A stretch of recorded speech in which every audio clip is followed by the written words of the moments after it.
Hamas ഭീകരരുടെ തുരങ്കങ്ങൾ ബന്ദികളെ പീഡിപ്പിക്കാനുള്ള ഇടമാണോ?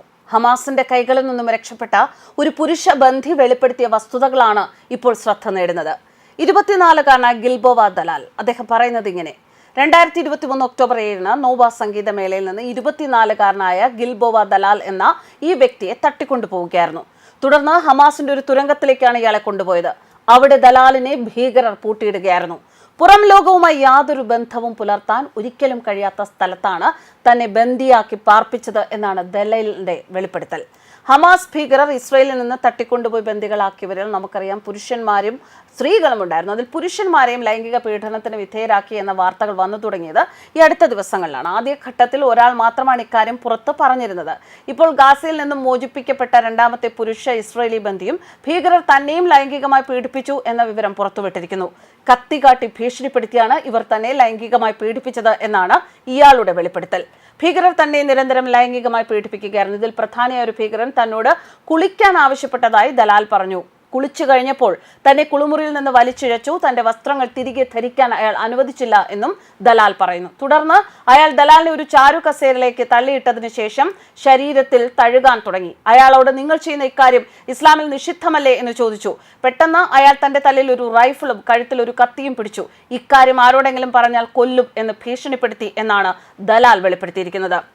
ഇസ്രയേലും ഹമാസും തമ്മിലുള്ള US മധ്യസ്ഥതയിലുള്ള സമാധാന കരാറിന്റെ ഭാഗമായി ഒക്ടോബർ 12-ന് അദ്ദേഹത്തെ വിട്ടയച്ചു. ഗാസയിൽ ആയിരിക്കുമ്പോൾ അദ്ദേഹത്തിന് നിരവധി തവണ അണുബാധകൾ ഉണ്ടായിരുന്നുവെന്നും ഒരു ചെവിയുടെ കേൾവി നഷ്ടപ്പെട്ടു എന്നും ചർമ്മപ്രശ്നങ്ങൾ ഉണ്ടായി എന്നും അദ്ദേഹത്തിന്റെ കുടുംബം വെളിപ്പെടുത്തി. മോചിതനായ ശേഷം തനിക്ക് സംഭവിച്ചത് മനസ്സിലാക്കാൻ സഹായിക്കുന്നതിന് അദ്ദേഹം മാനസിക രോഗ ചികിത്സയ്ക്ക് വിധേയനാണെന്നും ദലാലിന്റെ പിതാവ് വെളിപ്പെടുത്തി. ഹമാസ് തടവറയിൽ താൻ ക്രൂരമായ ലൈംഗിക പീഡനത്തിന് ഇരയായതായി ആദ്യം വെളിപ്പെടുത്തിയ പുരുഷബന്ധി റോം ബ്രാസ്ക്ലാവ്സ്കിയാണ്. അതിക്രൂരമായ രീതിയിലാണ് താൻ ലൈംഗികമായി പീഡിപ്പിക്കപ്പെട്ടത് എന്നാണ് അദ്ദേഹം മാധ്യമങ്ങളോട് പറഞ്ഞത്. നോവ മ്യൂസിക് ഫെസ്റ്റിവലിൽ സെക്യൂരിറ്റി ഗാർഡായി ജോലി ചെയ്തിരുന്ന 21-കാരനായ ബ്രാസ്ലാവ്സ്കി വെളിപ്പെടുത്തിയത് ഭീകരർ തന്നെ പൂർണ്ണ നഗ്നനാക്കിയതിനു ശേഷം കെട്ടിയിട്ട് ലൈംഗികമായി പീഡിപ്പിക്കുകയായിരുന്നു എന്നാണ്. ഈ ലൈംഗിക അതിക്രമത്തിലൂടെ തന്നെ അപമാനിക്കുകയായിരുന്നു അവരുടെ ലക്ഷ്യമെന്നാണ് അദ്ദേഹം അഭിപ്രായപ്പെടുന്നത്. കൂടുതൽ വിശദീകരിക്കാൻ താൻ അശക്തനാണ് എന്നായിരുന്നു അദ്ദേഹത്തിന്റെ പ്രതികരണം.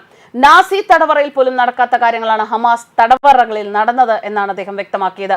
നിരവധി വനിതാ ബന്ദികളും മോചിപ്പിക്കപ്പെട്ടതിനു ശേഷം ഹമാസ് തടവറകളിൽ അനുഭവിക്കേണ്ടി വന്ന ലൈംഗിക പീഡനങ്ങളെക്കുറിച്ച് പരാതിപ്പെട്ടിരുന്നു.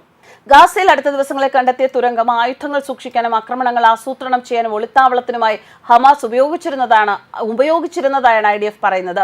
ജനങ്ങൾ തിങ്ങിപ്പാർക്കുന്ന ഇടങ്ങൾ, UNRW, പള്ളികൾ, ക്ലിനിക്കുകൾ, കളിസ്ഥലങ്ങൾ തുടങ്ങിയവയിലൂടെയായിരുന്നു ഈ തുരങ്കം കടന്നു പോകുന്നത് എന്ന് IDF Xൽ കുറിച്ചിരുന്നു.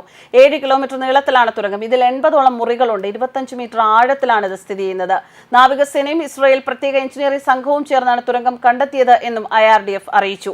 ഇസ്രായേൽ ആക്രമണത്തിൽ മെയ് മാസത്തിൽ കൊല്ലപ്പെട്ട ഹമാസ് നേതാവ് മുഹമ്മദ് സിൻവാറും മുഹമ്മദ് ഷബാനയും ഉൾപ്പെടെയുള്ള മുതിർന്ന ഹമാസ് നേതാക്കൾ ഈ തുരങ്കം ഉപയോഗിച്ചിരുന്നതായും സൈന്യം കണ്ടെത്തിയിരുന്നു. എന്നാലും ഇത്തരം ഒരു പുതിയ വെളിപ്പെടുത്തലിലൂടെ ഹമാസിന്റെ തുരങ്കങ്ങൾ ലൈംഗിക പീഡനത്തിലുള്ള ഇടങ്ങളായി ഉപയോഗിച്ചിരുന്നു എന്ന് തന്നെയാണ് വ്യക്തമാകുന്നത്. News desk കർമാനസ്.